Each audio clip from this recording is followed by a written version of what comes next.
Good evening, Larson Heights Elementary, and welcome back to Bedtime Stories with Mrs. Schatzko. Tonight, we are going to continue our saga with holes. Yesterday, we learned about how Kissing Kate Barlow died, and we have a feeling that maybe she buried some stuff in the lake because Trout and his wife tried to get her to start digging. And I just want to remind you that Trout's wife had super red hair, and I want you to think about who else maybe has super red hair. And then we also learned about Stanley's grandpa and the thumb of God. Anyway, so, and how he thought he saw a thumb up on top of a mountaintop. So let's keep reading. We are at chapter 30. Also, I hope that you are continuing to fill out your bingo sheets. And remember, the classroom that has the highest percentage of bingo sheets turned in by Wednesday is going to win a popcorn party. So keep going, keep reading every place that you can think of. We've got a great weekend for reading ahead. Okay, chapter 30. The next day was Zigzag's birthday, or so he said. Zigzag lay in his cot as everyone headed outside.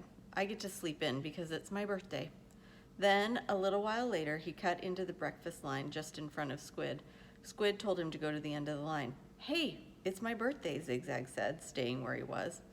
It's not your birthday, said Magnet, who was standing behind Squid. It is too, said Zigzag, July 8th. Stanley was behind Magnet. He didn't know what day of the week it was, let alone the date. It could have been July 8th, but how would Zigzag know? He tried to figure out how long he'd been at Camp Green Lake, if indeed it was July 8th. I came here on March 24th, he said aloud, so that means I've been here 46 days, said Zero. Stanley was still trying to remember how many days there were in May and June. He looked at Zero. He'd learned not to doubt him when it came to math. 46 days, it felt more like 1,000. He didn't dig a hole that first day, and he hadn't dug one yet today. That meant he'd dug 44 holes if it really was July 8th. Can I have an extra carton of juice? Zigzag asked Mr. Sir. It's for my birthday. To everyone's surprise, Mr. Sir gave it to him. Stanley dug his shovel into the dirt, hole number 45. The 45th hole is the hardest, he said to himself. But that really wasn't true, and he knew it. He was a lot stronger than when he'd first arrived. His body had adjusted somewhat to the heat and harsh conditions. Mr. Sir was no longer depriving him of water. After having to get by on less water for a week or so, Stanley now felt like he had all the water he could want. Of course, it helped that Zero dug some of his hole for him each day, but that wasn't as great as everyone thought it was. He always felt awkward while Zero was digging his hole, unsure of what to do with himself. Usually, he stood around a while before sitting off by himself on the hard ground with the sun beating down on him. It was better than digging, but not a lot better. When the sun came up a couple of hours later, Stanley looked for the thumb of God. The mountains were a little more than dark shadows on the horizon. He thought he could make out a spot where the top of one mountain seemed to jut upward, but it didn't seem very impressive. A short time later, the mountains were no longer visible, hidden behind the glare of the sun, reflecting off the dirty air. It was possible, he realized, that he was somewhere near where Kate Barlow had robbed his great-grandfather. If that was really her lipstick tube he'd found, then she must have lived somewhere around here. Zero took his turn before the lunch break. Stanley climbed out of his hole, and Zero climbed down into it. Hey, caveman, said Zigzag, you should get a whip. Then if your slave doesn't dig fast enough, you can crack it across his back. He's not my slave, said Stanley. We have a deal, that's all. A good deal for you, said Zigzag. It was Zero's idea, not mine. Don't you know, Zig, said X-Ray coming over. Caveman's doing Zero a big favor. Zero likes to dig holes. He sure is a nice guy to let Zero dig his hole for him, said Squid. Well, what about me? I like to dig 2 holes too. Can I dig for you, Caveman, after Zero's finished? The other boys laughed. No, I want to, said Zigzag. It's my birthday. Stanley tried his best to ignore them. Zigzag kept at it. Come on, Caveman, be a pal. Let me dig your hole. Stanley smiled as if it were all a big joke. Then Mr. Pendanski arrived with water and lunch. Zigzag offered Stanley his place in line, since you're so much better than me. Stanley remained where he was. I didn't say I was You're insulting him, Zig, said X-Ray. Why should Caveman take your place when he deserves to be at the very front? He's better than all of us, aren't you, Caveman? No, said Stanley. Sure you are, said X-Ray. Now come to the front of the line where you belong. That's okay, said Stanley. No, it's not okay, said X-Ray. Get up here. Stanley hesitated, then moved to the front of the line. Well, this is a first, Mr. Pendanski said, coming around the side of the truck. He filled Stanley's canteen and handed him a sack lunch. Stanley was glad to get away. He sat down between his hole and Zero. He was glad that he'd be digging his own hole for the rest of the day. Maybe the other boys would leave him alone. Maybe he shouldn't let Zero dig his hole for him anymore, but he needed to save his energy to be a good teacher. He bit into his sandwich, which contained some kind of meat and cheese mixture that came in a can. Just about everything at Green Lake came in a can. The supply truck came once a month. He glanced up to see Zigzag and Squid walking toward him. I'll give you my cookie if you let me dig your hole, said Zigzag. Squid laughed. Here, take my cookie, said Zigzag, handing it out for him. No thanks, said Stanley. Come on, take my cookie, said Zigzag, sticking it in his face. Leave me alone, said Stanley. Please eat my cookie, said Zigzag, holding it under Stanley's nose. Squid laughed. Stanley pushed it away. Zigzag pushed him back. Don't push me. I didn't. Stanley got to his feet. He looked around. Mr. Pendanski was filling Zero's canteen. Zigzag pushed him again. I said don't push me. Stanley took a step backward, carefully avoiding Zero's hole. Zigzag kept after him. He shoved Stanley and said, Quit pushing. Lay off, said Armpit, as he, Magnet, and X-Ray joined them. Why should he? Snapped X-Ray. Caveman's bigger. He can take care of himself. I don't want any trouble, Stanley said. Zigzag pushed him hard. Eat my cookie, he said. Stanley was glad to see Mr. Pendanski coming toward them, along with Zero. Hi, Mom, said Armpit. We were just fooling around. I saw what was going on, Mr. Pendanski said. He turned to Stanley. Go ahead, Stanley, he said. Hit him back. You're bigger. Stanley stared at Mr. Pendanski in astonishment. Teach the bully a lesson, said Mr. Pendanski. Zigzag hit Stanley on the shoulder with his open hand. Teach me a lesson, he challenged. Stanley made a feeble attempt to punch Zigzag, then he felt a flurry of fists against his head and neck. Zigzag had hold of his collar with one hand and was hitting him with the other. The collar ripped, and Stanley fell backward into the dirt. That's enough, Mr. Pendanski yelled. It wasn't enough for Zigzag. He jumped on top of Stanley. Stop, shouted Mr. Pendanski. The side of Stanley's face was pressed flat against the dirt. He tried to protect himself, but Zigzag's fists slammed off his arms and pounded his face into the ground. All he could do was wait for it to be over.